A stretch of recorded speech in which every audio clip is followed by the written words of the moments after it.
What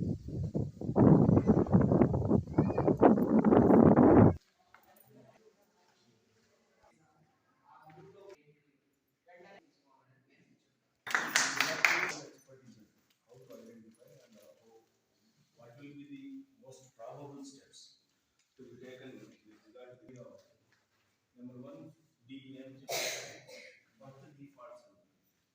Birth defaults ఏదైతే national మనం అనుకోవాలి మామూలు ఏముంటుంది ఫిజికల్ డిఫాల్ట్స్ ఉంటాయి, మెంటల్ డిఫాల్ట్స్ ఉంటాయి. గ్రహణం ఉంది అంట, వికలాంగత్వం అంట, ఒక్కోసారి లోపల ఆర్గాన్స్ డెవలప్ కాకుండా పుట్టడం, బుద్ధిమాంద్యత, ఇవన్నీ వస్తాయి. వీటన్ని it includes several things. Apart from that means చాలా వస్తుంది, విస్తృతమైన పరిధి. డిలేడ్ గ్రోత్ ఉందా, ఆర్గాన్ గ్రోత్ కానివ్వండి, మా బుద్ధి గ్రోత్ సరే డిలేతో ఉన్నాయా, 3Ds వచ్చాయి. ఇంకో డిఎం సార్ డెఫిషియన్సీస్ అంటే మాల్ న్యూట్రిషన్. మాల్ న్యూట్రిషన్ ఇప్పుడు నాకు తెలిసి ఎరాడికేట్ మాల్ న్యూట్రిషన్ దాని యొక్క ముందు పట్టండి. So with regard to legality